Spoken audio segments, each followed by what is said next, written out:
I think one of the first things to say is that perhaps, as you can guess from the title, I'll be in a way a lot less practically focused than the other speakers so far. So what I'm trying to do is raise a few more questions about how we use social media and maybe some of the ethical or more critical pedagogical concerns around that. So what I'm hoping to do is, and this is going to be actually really short in terms of me speaking, because what I want to do is kind of maybe establish the basic premise, the basic context of kind of digital integrity and what we might mean by that. And what I'm hoping then is that the kind of questions that I see there, the kind of issues that I see, that you can then pitch in and not necessarily create more issues, but maybe talk about how these issues pertain to you, or maybe not, how you solve them. That would be excellent. You know, if you'd all solved them already, that would be great. That would be a very, very impactful, very successful workshop. So I think if we want to think about digital integrity and kind of managing our professional identities online, we need to first of all think about who our audience is as academics. And in order to do that, we need to think about what academics tend to most often do on social media, right? Otherwise we can't really determine who our audience might be. So obviously there's the networking side of it. On Twitter, you may start following researchers whose work you like. You may find new researchers that you want to engage with. It may be colleagues, but also then of course you might just want to disseminate your work, okay? You may want to bombard the internet with the link to your new open access journal article, or not open access, okay? So you might just want to raise awareness of your work, make sure you have a web presence, maybe a blog where you can blog parts of your research, and Max will talk about that a lot more in a lot more detail. So you may want to raise awareness and disseminate what you do, essentially, to raise your profile. And of course, the other types of people you might be engaging with is students. You might be using social media in your teaching to some form or another. There are lots of people who give hashtags to their module codes so that students can kind of have conversations on Twitter, for example. Quite a few people also use Facebook. In my discipline, I've seen people who get students to tweet as if they were Heathcliff. I don't know how useful that might be or might not be, but you know, you have these Twitter exchanges between the 21st century Cathy and Heathcliff. So you may be communicating with students, which again gives us another realm, another dimension of who our audience might be, and also another realm of how we might identify what we mean by having integrity online as an educator. And then, of course, what we also might want to do, which has become particularly popular recently, I think, especially with, if you think about the Guardian Higher Education blog, if you think about the Times Higher as well, is that academics amongst themselves, via their blog and also on Twitter, discuss but also critique current processes, current practices within HE. Think about zero-hour contracts. So a lot of things have come under attack. And of course, that's where integrity and also duty to a certain extent come in particularly. How much can we actually critique via our social media platforms without making ourselves unemployable, as it were, or without critiquing so much that we're not perceived as a valuable member of the profession anymore? And this is something that we'll come to afterwards. So there's another question of integrity there in terms of you as a member of the academic profession as a group. And of course, if you're me, then you also use social media to share pictures of your cat biting your dog's head, or generally sharing pet photos and videos. And of course, a lot of people have said that this automatically renders me completely without integrity, apparently, as a researcher, which I don't believe. I think these are an absolutely vital part of my academic identity. And my students and my followers agree, I can guarantee you. Pip and Maya provide a lot of pleasure for a lot of people, I'm convinced of that. Probably more pleasure than my research, I should say. I think they have a big aim. So, digital integrity then, with those contexts, and I know that's quite a simplistic list of things, right? You may be doing a lot more things on social media, but I thought they kind of encapsulate the main things that we tend to engage in online, be that via blogs, be that via Twitter, Facebook, any other kind of social media platforms. So with that in mind then, what does it mean to have digital integrity as a researcher? Whatever we blog, whatever we tweet, whatever we update on our status on Facebook, we need to think as a researcher, we need to think about our subjects. Is the matter that we publish, for example, is it sensitive? Is it, does it have to be kind of privacy protected, etc., etc.? So you may need consent from certain people, for example, if you wanted to blog about your research. And that might be different from having their consent to publish your research, for example. talking about it in the more public domain might be a different matter. So thinking about your subject, thinking about the topic that you're talking about requires one sort of integrity and ethics, I would argue. As a colleague as well, and by this I mean I've chosen arguably a very vague term here. I don't just mean in your department, I mean maybe in your discipline, right, as a colleague. How do you deal with other people's work? Should we openly be discussing that you think XYZ's recent book was a pile of rubbish? And I personally absolutely detest it. I would never do it when people are being sent a book for review and then they tweet and say, well, I don't think this is very good at all. And I'm thinking, do you need to say that? Is that, I don't know. Do I want to waste my energy on saying something like this? But then I suppose it also comes to how you treat book reviews. I would never write something like that in a book review. So, as a colleague, how we reflect on other people's work, how we deal with other people's work, and how do we maintain our, whatever you may define as your integrity through that. And then, of course, the famous instances, for example, of the Times Higher, quoting the most stupid or most entertaining exam answers from students. That is something where I think integrity and ethics play a very big part. I certainly never share anything my students say in a seminar room on Twitter unless I have their consent and unless it's a kind of more general remark or something that might be positive. Of course I praise them, but I would never ever say, of course, God, someone said something incredibly stupid today, because I want my students to come back to my classroom and feel confident that they can talk, right? But there's also another aspect to that which is very much about managing your professional identity, which is how do you, if you're openly accessible on the internet, how do you want your students to perceive you? They may not interact with you, but they may follow you on Twitter, they may read your blog, okay? So, is there anything on there that you might need to negotiate and think about how they will perceive what you're writing? And we can talk about kind of maybe personal experiences of that in a short while. As an employee, of course we're all bound by a contract, right? So Sarah Churchwell, who I think most of you will know from radio and from television, said once, and she put it nicely and simply, I think, she said that she would never ever say anything on Twitter that conflicts with her terms of employment. That sounds very simple, but I'm not quite sure it is actually that simple to pin down what conflicts with your terms of employment. So I would never ever tweet, not that I don't drink particularly much, but I would never ever tweet, oh, I just killed 2 bottles of wine. Because that's not, my Twitter profile's open, and I have no interest in anyone knowing whether or not I consume any alcohol, right? So, as an employee, are you able to critique your institution on Twitter? Are you able to say anything about your Vice Chancellor and recent decisions, pay rises? What effect does that have? Do you feel a duty to critically comment on that? We are academics after all. We're supposed to critically comment. We're supposed to issue social critique in an informed manner. But how does that work with your workplace, your employability as a whole? Maybe someone else will see you on the next interview panel and think, ooh, they stirred it a little bit at their last institution. Maybe not. Maybe next time, right? So there are also personal and professional stakes there, if that makes sense.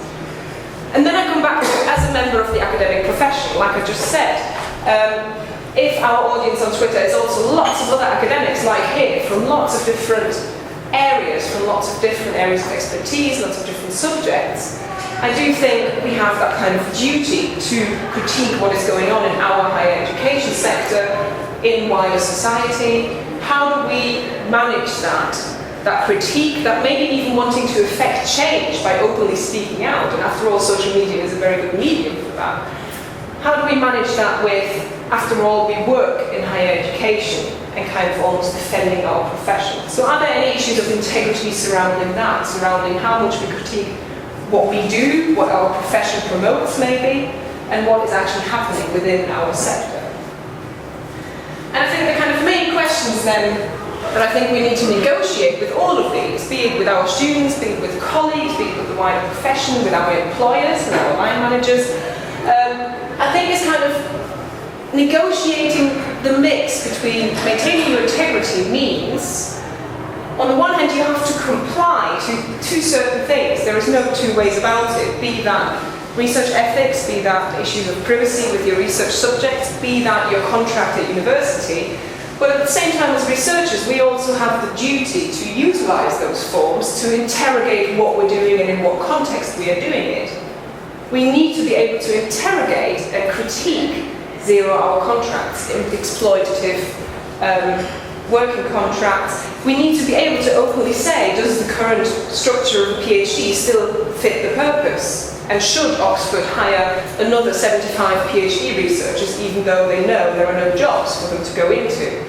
We need to be able to say these things in the hope maybe to effect change where we want to, whilst at the same time somehow maintaining what might be deemed, I don't know, some sort of compliance to contractual standards, but also to maybe more general standards that are more latent in our profession.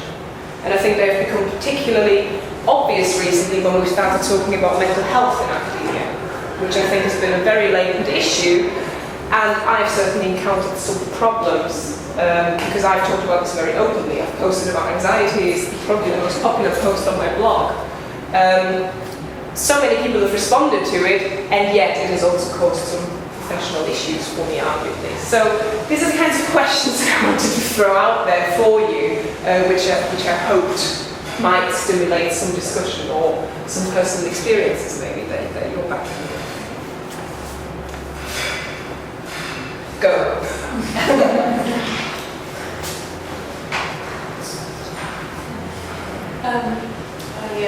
This sort of kind of reminds me of, of course, that some people post criticism of their institution or policies of their institution on Facebook, for example. I noticed recently that people I know in Holland work in academia posted messages about my university has just issued a policy that we're forced to spend 9 to 5 in the office every day.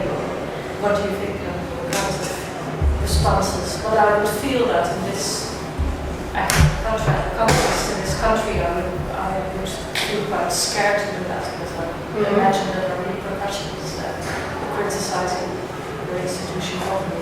Yeah.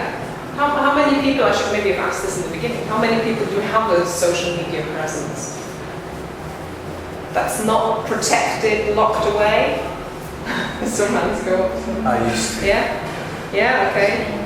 So I don't know, do you recognize any of the questions that I've asked? I mean, some people say that your institution doesn't need a social media policy unless you think you're employing idiots. Which I think is a nice way of putting it. It's a very optimistic way of putting it, but I think that there are, especially in education, some more borderlines and maybe grey areas in that. I think that's probably an interesting thing. I don't, for example, as a teacher, I don't know whether I want to, I don't engage with anyone I teach on Twitter or Facebook or actively make any efforts to show them where I am on social media. And I think, because in my head, I think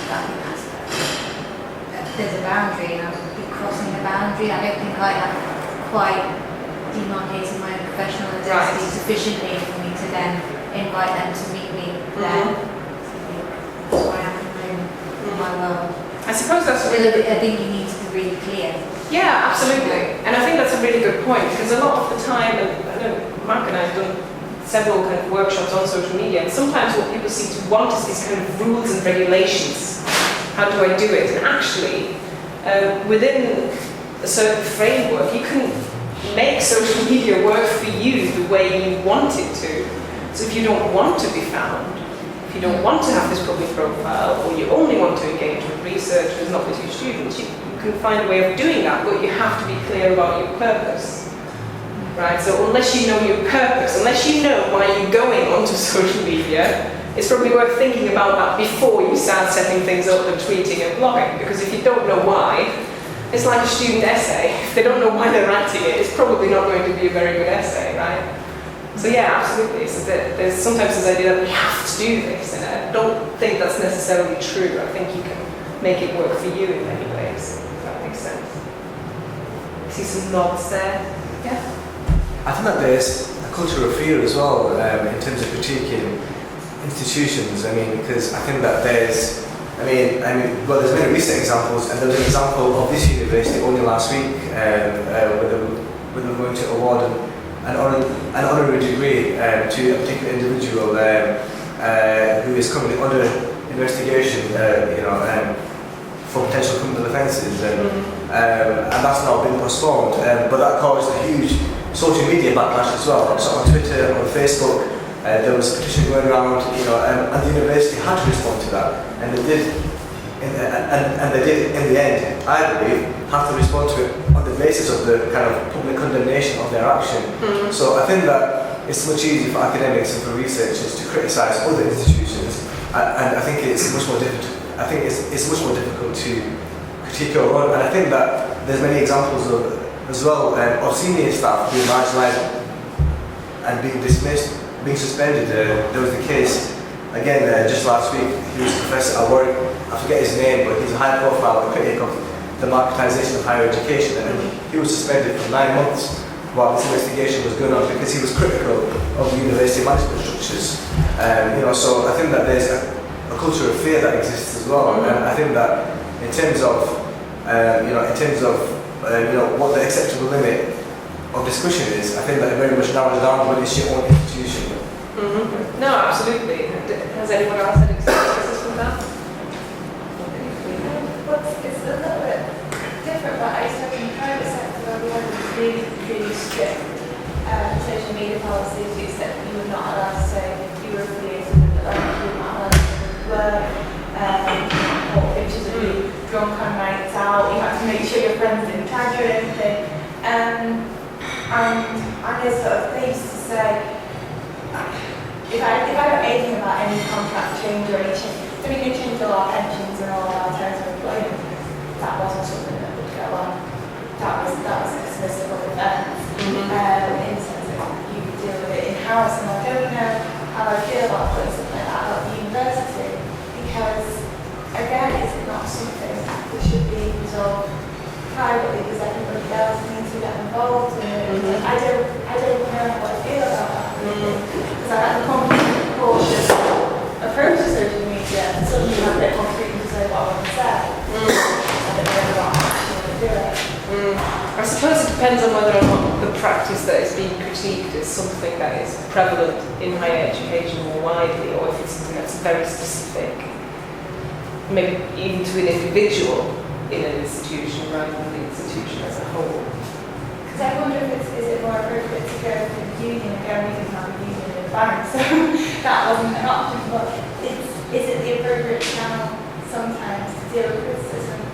Or is social media somewhere we just, you read a really critical book review on, a positive book review on, but then your whole outlook is skewed to only putting the positive on because you don't want to value that.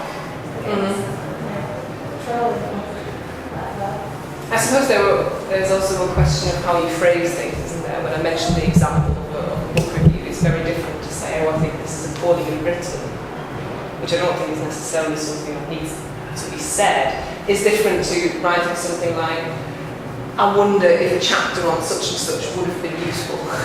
It's a little bit like student feedback in a sense, not that I'm comparing the two in the sense of what they should say and what they should contain, but there are ways of saying things that are challenging and critical without necessarily being offensive and simplistic, I think. What do people do online? I mean, lots of you raised their hands when I asked if you have a social media profile. I'm interested to know what kind of profile, what do you use it for? Stalking other people. Right, okay. On camera. We got that. In the sense that I use it to follow other people, I think I'm much more a watcher and a reader than somebody who's out to participate. Yes. That's fair. Which is sort of like stalking, isn't it? I'm the same. I think phrases work here. I follow lots of people on Twitter, but my own Twitter bio is move along now, nothing to see here. And I've never posted anything of my own on Twitter. I just follow as a filter to get information. Yeah. Does anyone have a website? Does anyone have a blog, considering that Mark is going to seamlessly move into blogging? Yeah. So what do you blog about?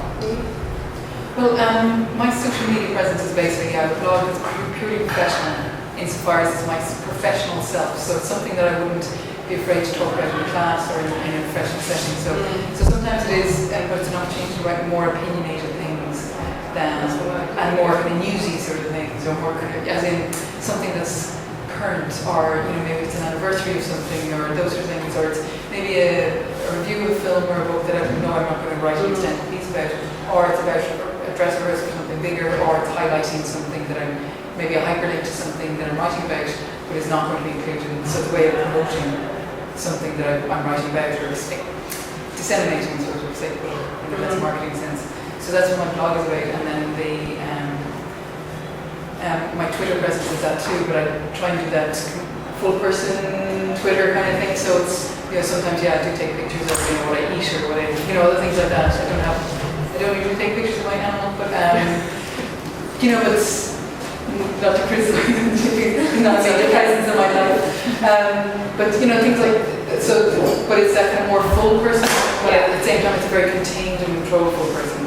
So I never mention things about maybe if I'm feeling ill or feeling moody about things, or it's never kind of, it's not really me. So it's a very professional, contained me. So sort of stuff that I would again be happy enough to talk about in a professional setting. And Facebook is personal. So Yes, it's that's what I think Facebook actually, that I don't feel is a personal friend. And there's some leakage there insofar as there's some people who I've met at conferences who maybe are only kind of vaguely, so they're kind of certain professionals. So that has been kind of a bit more unsettling for me actually, because I fully intended to be entirely personal, but then that's what's happened there. So that's my online self. But all of those things are very contained as well. So my Facebook person self is still not me fully, as in nobody's is, but it's still not very sort of, it's not a very fully rounded self. Yeah, okay, yeah. Who else? Yeah. I sort of use a blog as a way to force me to write for a public audience without the biggest pressure, the highest level of quality. Although I do aim for quality. Yeah. You don't need everything to be perfect. And also as an opportunity to say things about learning law, I think my students will find helpful. But you just don't have time to cover in class, and you wouldn't be able to put in a journal article. Because it just wouldn't. If you fill a book with snippets of how to learn, it might be appropriate, but it's that blog sort of fills that gap. I have a feeling, and I may be wrong, I have a feeling that maybe not everyone can identify with the issues that are raised there. Are they things that people aren't particularly worried about? Well, I used to use Facebook and criticize university qualified rates before. Then I realized that it could be absolutely here. I don't have anything secure when I come back to my country. And I realized that if I continue to say bad things about the university, I could have problems, so I stopped saying anything. But actually, I stopped having any connection with that university because it was kind of very closed and very political back to that university. But I realized that I have to use Facebook in a more personal way and using other social media more professionally. So I have for example, I use Twitter to retweet things I see. I don't tweet too much. And my blog is also very kind of professional. So I use it to not to promote my research, but for example, when I go to the conference, send something I post there, what I did, or explain what, for example, I presented a poster in BSA, so I put a poster there and explain more things about that. But I use it more professionally, and also I don't have anything related to University of Liverpool, because the University of Liverpool is promoting a kind of blogging only positive experiences of their students. I find it quite rubbish. It's kind of ridiculous that the university is. So is that a policy? From the university, it's kind of, because you can earn some kind of voucher if your blog is pressed. If your Sexual bribery. Yeah, because it's actually a blog for students to post their positive experiences, not the bad experiences. And I think, well, I find it very stupid and rubbish. So I use another platform and I put on in what I think is interesting about my research to be found. And also I put my kind of CV and the papers I have collaborated or I published, I put it online as well. Mm-hmm. So I have a double life. Yeah, okay. So no one else feels like they have to kind of walk a line between the professional and personal, or yeah? I make quite sure that I don't do those. My research is on sexual violence. I do get to when Twitter obviously on, and then I go on it. And it's helpful to find a little research and campaigns, but sometimes after that I want to break, and I need that break. So I think I do make it quite clear that it's more personal thing. Facebook is saying it's completely personal, and I'm very bad in this settings and all that. So yeah, mine's also about pictures as well, so I completely understand why that's helpful.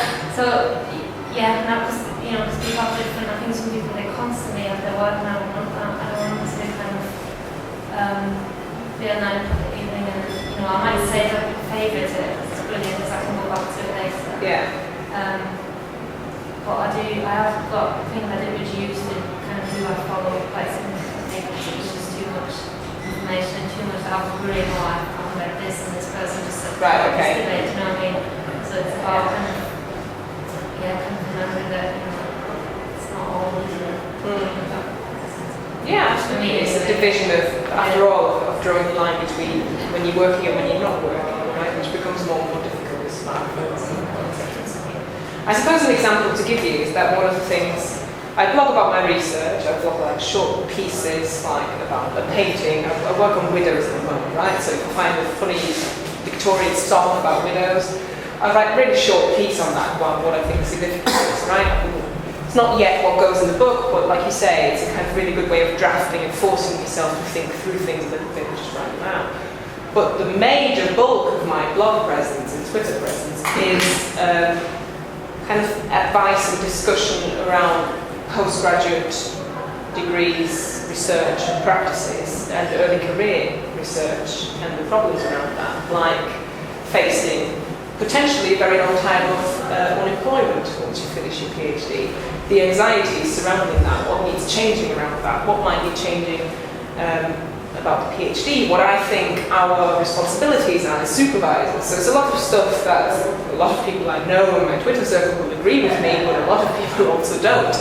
I've even been accused of the word troll earlier on someone else's blog. I think someone named me and said, people like you and Nadine Muller, they make a job out of talking about getting a job, or how to get a job, right? So that's an interesting view of what I do. I don't know if they think that I got my job by blogging about jobs. And I also tweet particularly about well-being and mental health because it's something that I've been subject to during my PhD. I think we're promoting a really unhealthy culture, and I'm trying to raise awareness of that, right? Which can be problematic for some people. Some people think it should remain not talked about. Some people think our students should think we're superhuman walking brains who don't have anxieties, who don't have problems, who don't have a personal life, you know? So this is, I suppose, to give you an example of where I'm coming from, for those of you who maybe aren't quite sure what kind of anxieties and issues I wanted to address there. But I wonder if maybe Mark can go into more detail about his thoughts on blogging your research, and maybe that will raise some more questions, I think. So I think hopefully these two will fit together very well, because that was a great way of covering the many things that we have to think about, and yeah, that's the key thing, you have to think about them. I love that analogy of the student essay, I think that's a really nice way of putting it, that you need to understand why you're doing this, because like anything else, if you don't know why you're doing it, you're probably not going to enjoy it or do it well. In fact, you don't really have a standard by which you could assess whether you're doing it well. And so I wanted to talk about one particular way of using a blog, which is not for everyone, but it works very well for me. Which is to use a blog as a research journal, or a common place book. Because I've been blogging in some capacity for... Can you use? Oh, yeah, sure.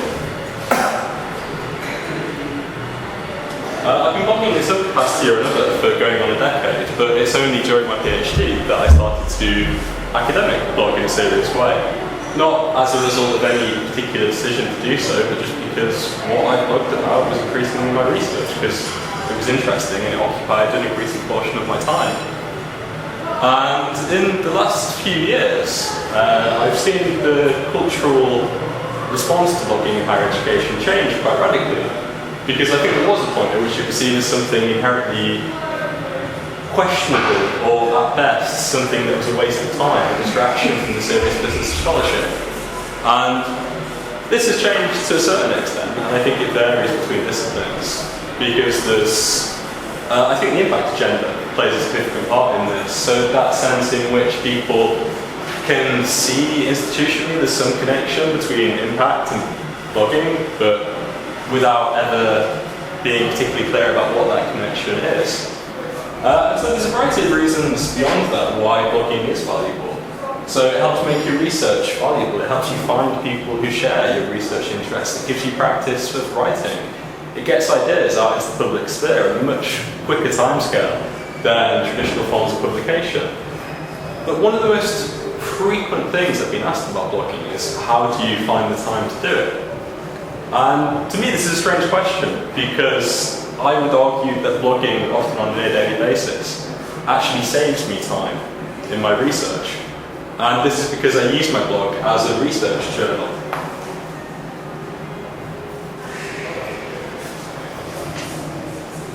And so this is to effectively treat a blog as an online archive. So as I'm engaging with literature, I tend to blog about things I found, what I thought about them, including extracts from papers and from books, posting ideas as and when they occur to me, posting work that I produced as well. So when I go to conferences, to prepare slides and post them on my blog, to post reflections after I've been to conferences. And I think what I've come to find so enjoyable about this is the sense in which these notes, because they are just notes, they're things that I used to record in endless sequences of Moleskine notebooks that would be great for the first few pages and then become scruffy and hard to read and hard to decipher and vaguely dissatisfying in a way that I found difficult to pin down why this notebook that seemed once so full of promise was now full of notes that I couldn't read. And in a sense, I just treat my blog as a form of open archive, as an open journal where it's searchable, I can find it from anywhere. If I recommend something to someone and they ask, so where is it, can you send it to me? 99% of the time, to find it for them, I just get it from my blog. The Google rankings for it work very well, so that I can just type it into Google, type my name, and then whatever tag I used to find the post in question. And I've been doing this for so long, on such a regular basis now, that my entire PhD, the process of my PhD is on there, from very early attempts to articulate my ideas to the summative things I wrote towards the end of the process when I had to write a conclusion to this thing I've been working on for 6 years. I obviously had to ask the question, so what was this all about? Why did I do it? And my point is that these are things that I would have been doing anyway, and that doing them online is, I would argue, more efficient, it's more enjoyable, and I think it has a positive contribution to make to scholarship as a whole. And increasing numbers of people are doing this. It allows you to form connections in a very interesting kind of way, which I think otherwise wouldn't really be possible. And so it allows you to share literature, it allows you to find other people who are interested in the same topics you are, and for them to find you. And these things take on a life of their own, they float around the internet. And there's something very pleasing about realizing that someone has come across a post you wrote some time ago, forgotten about it, found something useful. And so there are lots of instrumental benefits to this. It increases your visibility. It allows you to blog frequently without it taking up anywhere near as much time and energy as producing new, refined posts would be. It establishes your authority to a certain extent in relation to the fields you're working on. But I think that authority is of a very, very particular sort, because it's not an established expertise But if you share your attempts to come to get to grips with an issue, if you share what at times are struggles with authors, this is very useful to other people who are also reading these texts and are also struggling with them. And it's really satisfying if you then get into conversation about these authors as a result of this. And certainly there are risks to this, and I wouldn't want to underplay those. The most obvious one being, what if someone steals your ideas? And I think that's an interesting thing to discuss. I personally believe there is a degree of overstatement about this, because having this research journal that's public and accessible is an audit trail. You've established your ownership of these ideas over years. You can literally point to how these ideas developed. And so people could steal them, yes, but it's probably easier to establish that they've stolen your ideas than would be the case in other kinds of forums. And ultimately, is there any difference talking at a conference? If you talk at a conference, you probably don't know who's in the room. You probably don't know what their motivations are. You probably don't know much about them.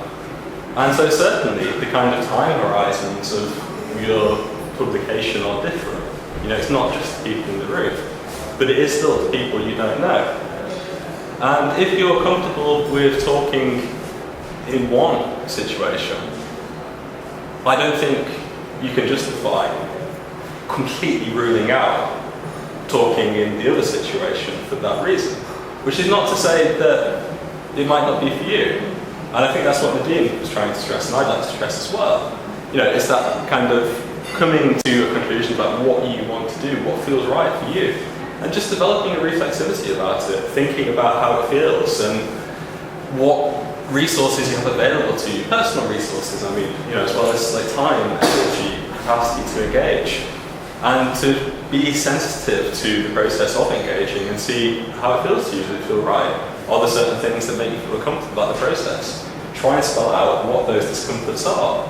But then if you articulate it, if you come to an understanding of why it's not for you, then don't let anyone tell you that there's something wrong with that. You know, it's the conclusion that you come to, and I think that's correct.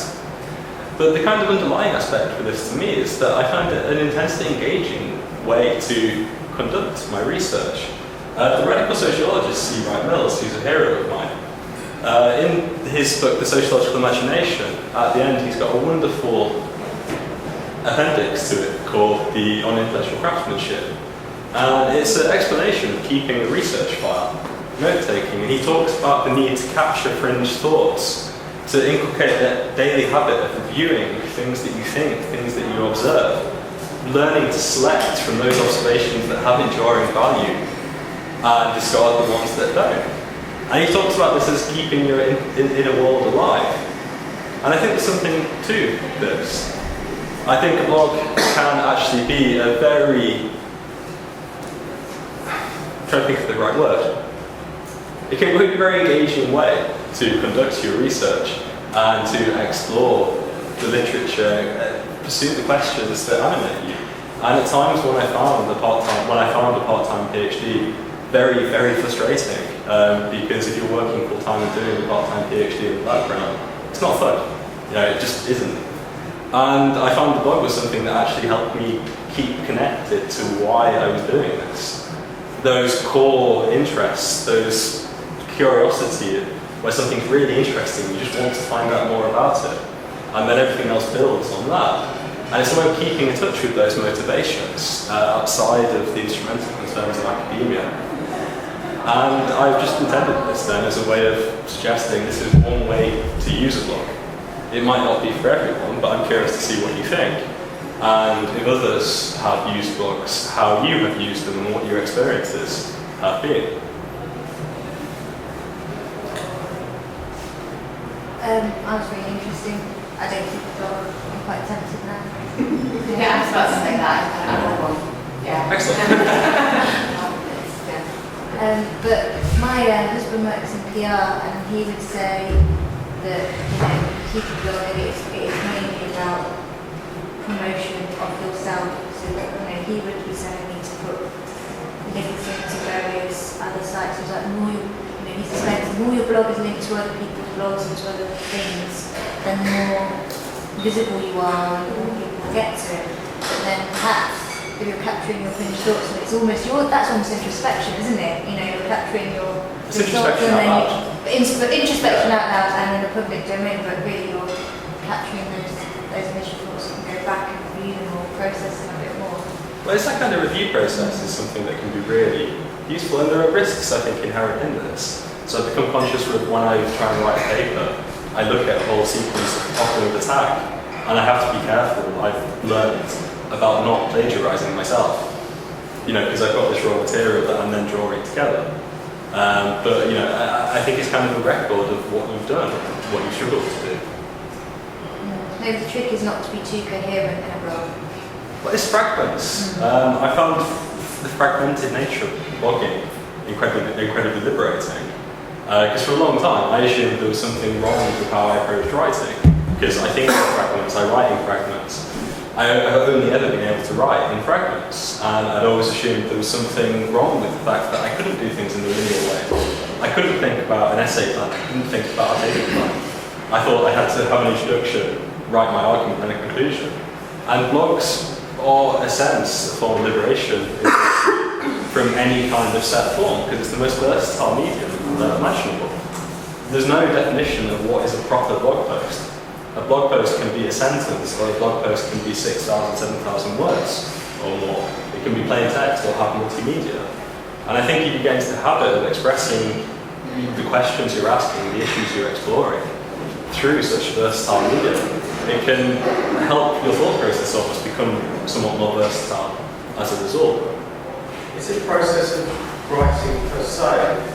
Not valuable, and what the blog offers in that respect, or the fact that it's being written in the public domain? Because presumably you can still use the blog, but it's just there for you as a kind of journal. Is it becoming public, or the fact that other people can engage with it? Is that a kind of crucial part of value? I think so, because I think the fact that it's going to be seen creates a pressure to be coherent, which is not a pressure to have a correct answer, to have a final answer, but a pressure to spell out my thoughts. You know, there's kind of a, well, not necessarily a lazy streak in my character, as much as a desire to do things as quickly as possible. And when I used to take notes, I literally could not read my notes. If it's just for me, I tend to scribble very quickly. I tend to use very personalised terms. You know, the kind of thing where a word is very meaningful for you. You know what you mean by that word. But for other people, to actually articulate it the way they can understand, you have to write a couple of sentences. And so it being public creates that pressure to elaborate. I mean, it did occur to me about a year ago that if I sat and thought about it, I might have just ended up having a password protected blog. Because I think part of the appeal for the research side of this was the fact that it's a searchable archive I can access from anywhere. You know, part of it is the platform, but part of it is the public nature of it as well. And it's just practice at writing. Like, I personally believe that it shouldn't be mandated in graduate education, but I think it'd be very valuable if PhD students were encouraged to blog because of the anxieties and the angst that comes to surround writing.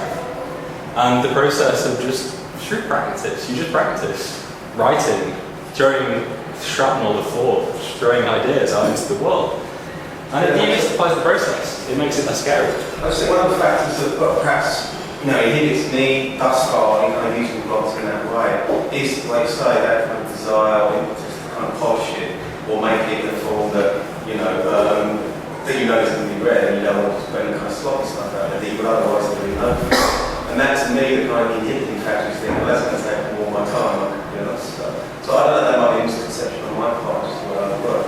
Is that kind of a factor that you think, oh, I've got to work this a bit, I'm going to put it out there, otherwise, just as opposed to doing notes. For a long time, I didn't proofread, and then I realised that actually I don't want to have things that are not proofread. And so I proofread blog posts. But unless I'm writing, say, a guest blog, so another website is asking to write a blog for them, for that I'll treat it more like a formal piece of writing. But I can honestly say I've never planned anything that's on my blog, or gone back to it and edited the structure. I will go back, read through it, maybe add a few things, take a few things away, correct typos. But I think there's something important to me about that. It kind of is getting yourself into the habit of not being perfectionist about it. You know, it's one go at expressing something, and if it doesn't work the way you want it to, then don't try and polish that. Just try it again. Alright, hi, my name is Claire Hooper, I work for Liverpool University Press. We are wholly owned subsidiary of the University of Liverpool, and we're based on our Congress Square and Cambridge Street. So we have about 12 people working for us. Half of them are part-time or half-time, and some of us are full-time. I'm the journals publishing manager, so I manage the journals list. We have 25 journals next year, and we publish around 60-70 books a year. So our specialisms would be history, classics, modern languages, literature, obviously humanities, and we wanted to do something different. We've been thinking a lot about the big super journals that were happening in science, things like PLOS, or we noticed Palgrave Pivot had come out. Have you heard of Palgrave Pivot? Yeah. Surprisingly. Palgrave Pivot is obviously something known by Palgrave. It's a catch-all software system. They accept any kind of article to it of any discipline, and then just publish it for, I think it's $99 as the APC, so it's open access. So we started to think about, particularly our MD, Matt Anthony, started thinking about what we could do in this area and what we could do in humanities as well, which has been a bit more slow to sort of catch on to the whole open access digital side a little bit. I think that would be fair. Okay, so here we are with interdisciplinarity again. That was our main aim. We wanted to think about modern languages, which is a really strong subject topic for us. We have lots of journals in that area. Bulletin of Hispanic Studies is one of the two big journals in Hispanic Studies in the country. So we have lots of contacts in modern languages. We also have lots of books in French and contacts in French. So that was something that we thought might possibly work for us. We wanted it to be a home for comparative work. We wanted it to be fairly informal, not too structured, not too fixated on one type of modern language. We wanted it to encompass all modern languages. So as I said, we've got this strong pedigree for publishing in modern languages, and we also wanted to incorporate open access in the process. Possibly using gold open access, which is, I'm assuming you all know about gold and green. We thought gold would work better for us for some of the reasons that I'm going to explain. So like I said, we're a small university press. We're not the big Wiley or Tony Francis or anybody like that. So we had limited funds. In fact, we kind of had no funds. So we thought about what we could do, and we had a contact through Kirsty Hooper, who was based in Liverpool at the time in the Hispanic Studies department. And she asked us to speak to the digital humanities people at King's College, Paul Vetch, who was there, I don't think he's there anymore. We'd seen some of his work on various other open access, open source journals, like 19, which is a literature journal. And he told us and explained to us all about OJS, which is Open Journal Software, which is a free software. It hosts journal content, so you can receive it as you would say like Scholar One manuscripts or editorial manager. You can send out to peer review, manage the peer review, and then you can publish it. You can also manage the process for taking APCs, an article publishing charge through it, and it's international, it's global, it's free, it's on the internet, and it's very easy to use. More or less. So these were our aims. We had quite about a year and a half of talking about it. We decided to go for gold open access with a CC BY license, which means that all you have to do as a reader of a paper on MLO is to say who it's by and where it is. And that's it. You can basically do whatever you want with it. We can encourage doing whatever you want with it, but that's what the funding departments and funding bodies like to be attached. We wanted flexibility on article length. We wanted to shorten publication times. We wanted 6 to 8 weeks of publication, so people get it was coming out fast. Peer review, pre-publication, and interactivity post-publication, so people can comment on the articles that are published, and the conversation can go on once the articles or book reviews or commentaries are published. We wanted to have strong social media interaction, and we wanted to think about institutional memberships, whereby institutions could purchase, say, 10 articles or pieces on MLO at a greatly reduced price. So in consultation with lots of colleagues, and taking quite a long time, about a year and a half, we put together what we're calling Modern Languages Open, and it's got 7 sections. Each section has a section editor and an editorial board, so it's Hispanic, Italian, German, Portuguese and Lutheran, Chinese and Asian, Russian and Eastern European, French and Francophone. For the launch, we've got a reduced article publishing charge of £250. But if an author's institution doesn't have that kind of money, they don't have any funding, they don't have anything to pay for the article to be published, we don't want that to be a barrier. So we decided we'd have this waiver option, so if someone really couldn't pay that, they could approach us and we would talk to them, there'd be a waiver. We're funding that partly through the LEP Authors Fund, whereby established, well-regarded authors give some of their royalties, we put it in a pot. The LEP, we match it, the amount, and then we use that to cover that person's APC. So it's a way of more established colleagues helping maybe more early career researchers to publish. We wanted to conform to MLA style, we wanted it to be citable, because we want it to be professional, you know, and appear professional, even though it's a more informal way of publishing. But again, we wanted double-blind peer review, and I'm going to talk about the institutional memberships. Okay. So, work closely with the project manager at King's. We worked with Liverpool Library, who very kindly gave us some funds towards paying for King's College to help us build the site. Because while the software is free, we don't have the knowledge at the press, or we didn't at the time, to build this kind of site. In close consultation with the section editors, we appointed boards. And we decided how we wanted it to look, how we wanted it to work, and we built the workflows with our contacts at King's. So it actually launched this week.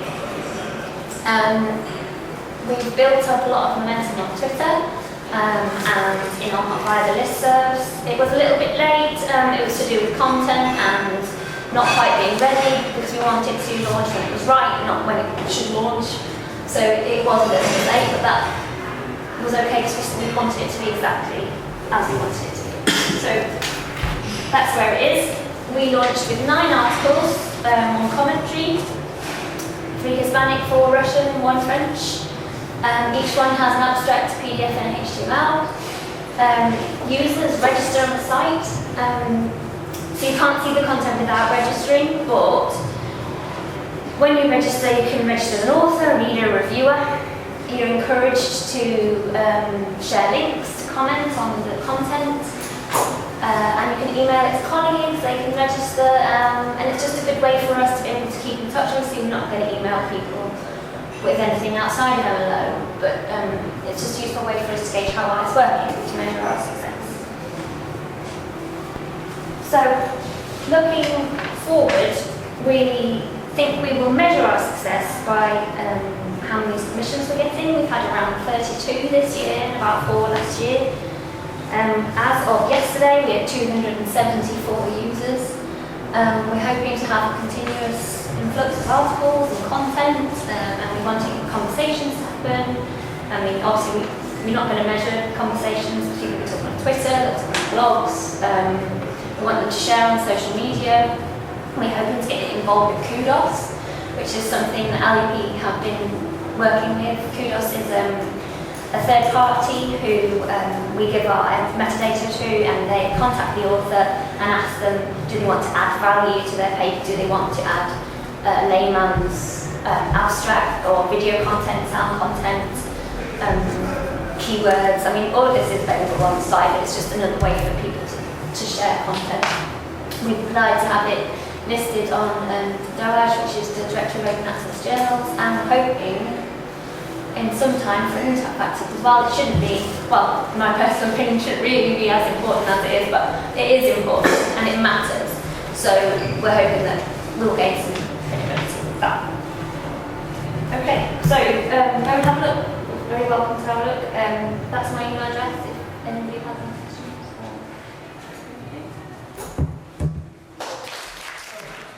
My name is Karinka Weber, and I'm pleased to talk to you about the Liverpool Community Archive Beyond the Riots, which colleagues and I developed in 2012. The project was funded by the University KE vouchers and knowledge exchange voucher because it was a collaboration between us and diverse community organizations in Liverpool. So we collaborated with Community Youth Centre, Talks to the TV, Talks Against the Riots, and the local museums sort of helped us a little bit putting the archive out there once it was done. So we initially had this idea because Helen and I participated in the Reading the Riots study of 2011, which was funded by the NSE and the Guardian. I'm sure whether any of you were aware of that study. And that sort of captured the views and opinions of people who participated in the riots. And we, as part of that study, we just became aware or got in contact with other inhabitants of Toxteth who had very different views of the riots. They might have been elder people living in the area, and they sort of felt their views weren't being portrayed in the study or in the media. They felt that, Toxteth was again being put in a bad light by the media, and they just wanted to say that they actually lived in the area quite happily, weren't scared to go out on the streets, and sort of wanted to express these views. So the idea behind the archive was really to collect sort of these often unheard voices and put them out in the public domain, because they weren't actually being featured in the media. So we gathered some narratives ourselves and interviewed some people, and then we also just gathered all sorts of other materials, press releases and so on that we sought to integrate into the archive. And then we thought that community members should have free scope to contribute to the archive in any way that they would choose. So could also take therefore any sorts of form. They could contribute through films or giving us pictures or interviewing each other or whatever they wanted. And we also put out in community libraries and in some community organizations little "You Will Say" cards, which we call them, where people could actually just write comments about the riots and what they thought about them. Then we collected them and scanned them in to make them available in the archive.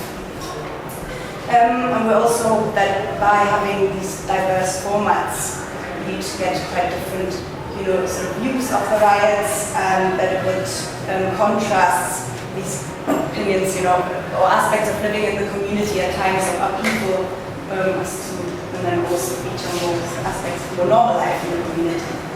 So we chose the digital format really for the archive because we thought it was an effective conduit to put these views out into the public sphere.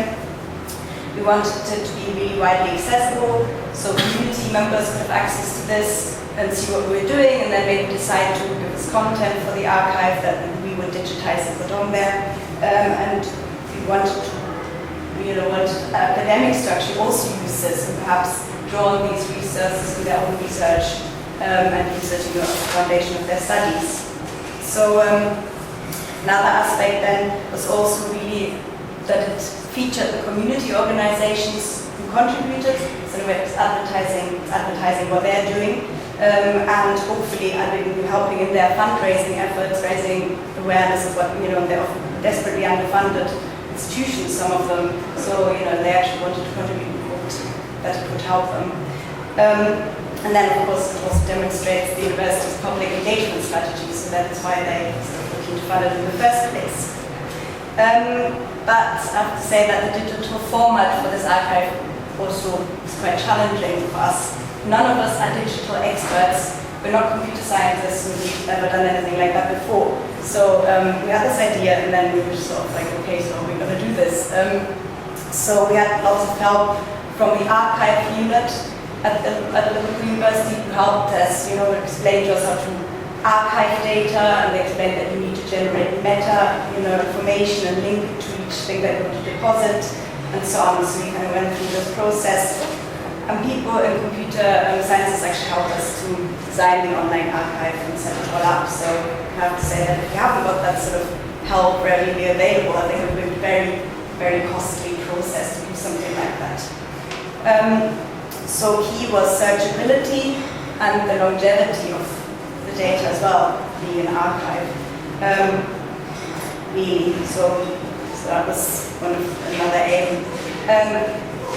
I would also think that in terms of challenges or potential problems that might emerge is the fact that it's a community archive hosted by the university.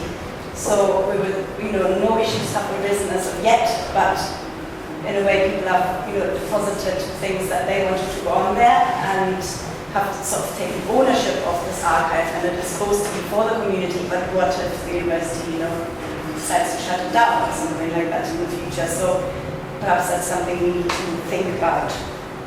And then another issue with this archive is that, of course, it needs to be maintained. So we had funding for a certain amount of time. It wasn't a very long period at all. And now, hopefully it needs to be advertised and it needs to be maintained so that people can actually find it in the web.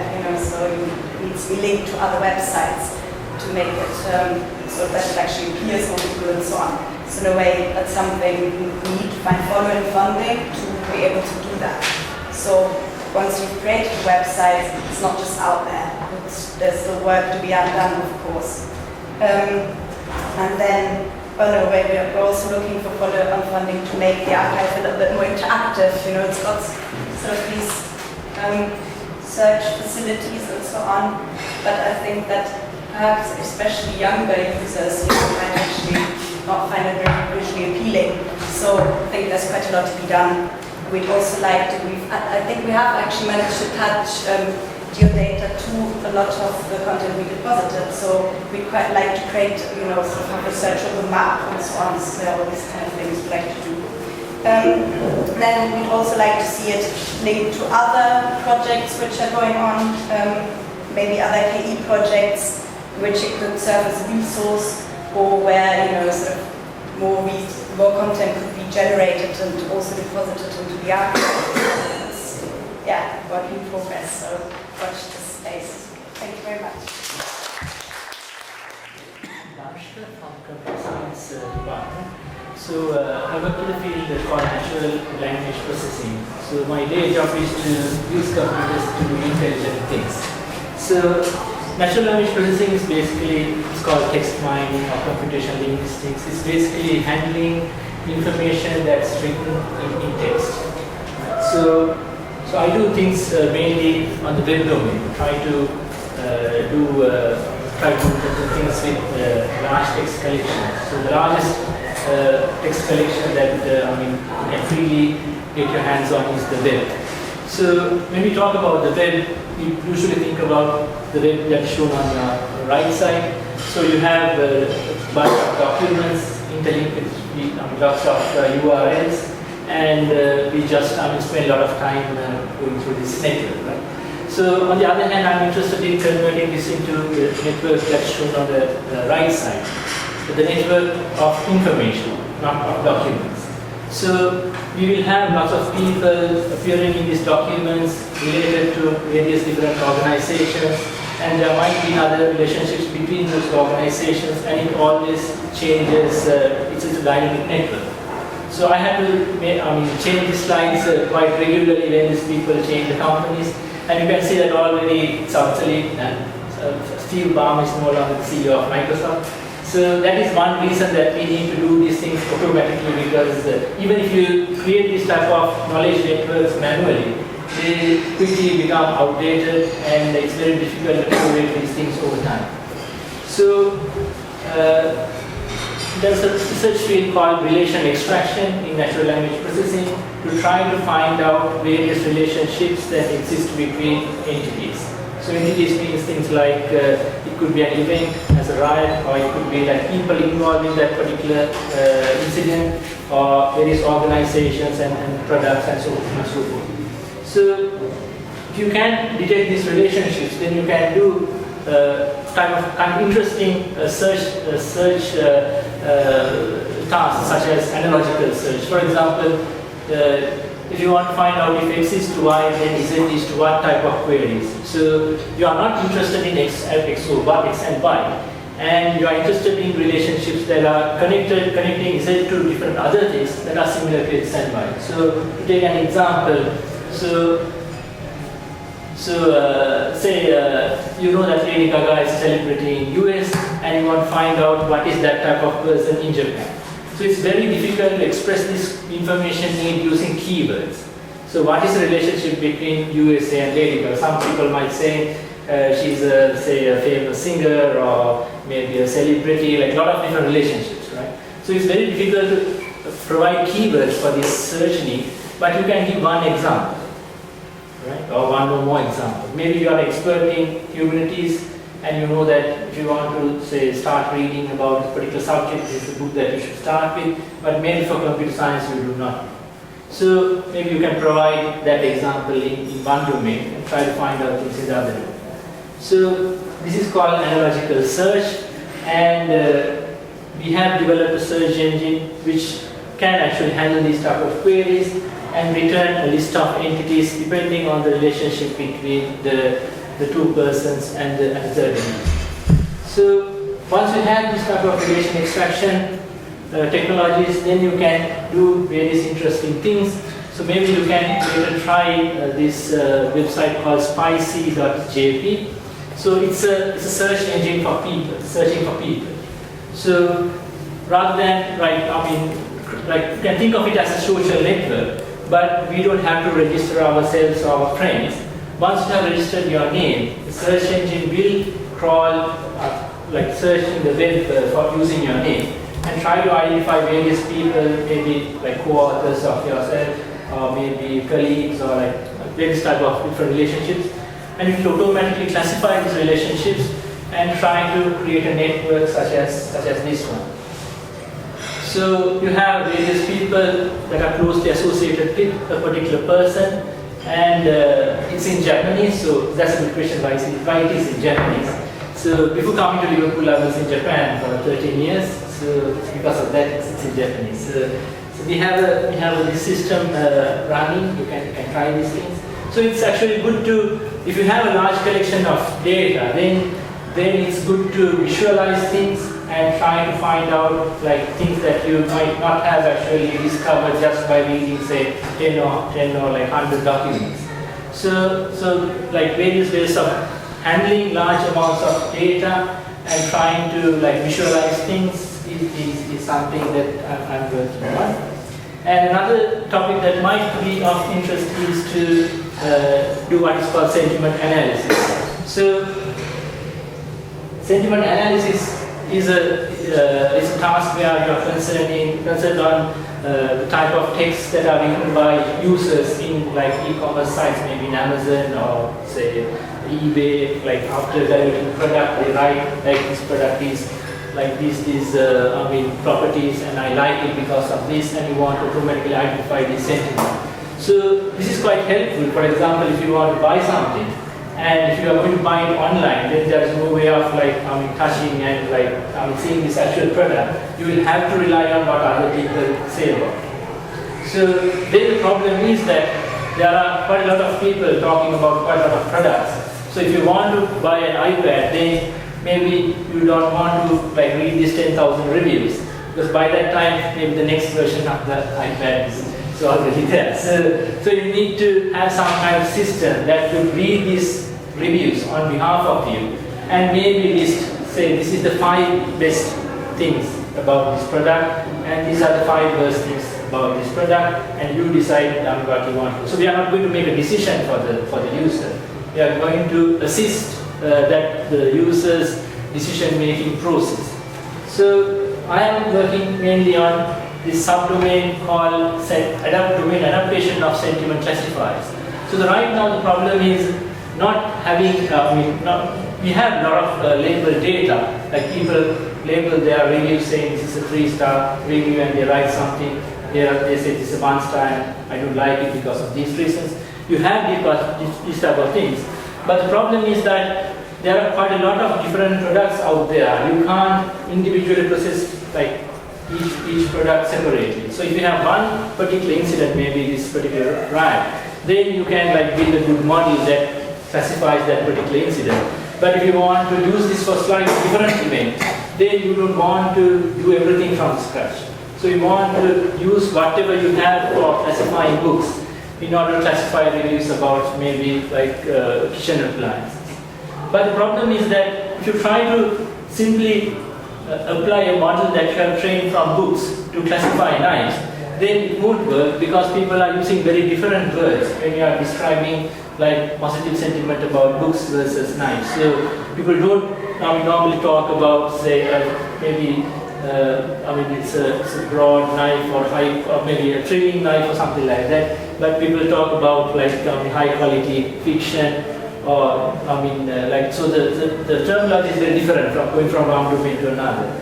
So interesting, humans can do these type of adaptations without much of a problem. So we can read a review about books and decide whether it is positive or negative, and without much problem we can do the same for knives. But the computers can't do this because we have explicitly encoded these type of features. So my research is mainly about doing this adaptation task without requiring any further supervision from the humans. So if you have quite a lot of reviews, like as in Amazon, then you might be able to find out, for example, patterns that certain words are domain independent. Maybe an expensive product is a bad thing in any domain. So if you look at co-occurrences of the word expensive, then you will have domain-specific terms that actually express bad sentiment about a particular thing in one domain, and then you can use those domain-independent features as pivots for the adaptation. So most probably you will have, I think you will have a lot of like data that you want to process, and most probably like you can't do this entire thing automatically. So it might be possible to kind of to see whether there's a possibility of doing some part of that manual process automatically. So you won't get the same amount of quality as you would do with the manual process. But maybe because you can process large amount of data, then you can, for example, identify like certain like sub parts of your data set that you should further, do a kind of manual analysis. So that concludes my talk.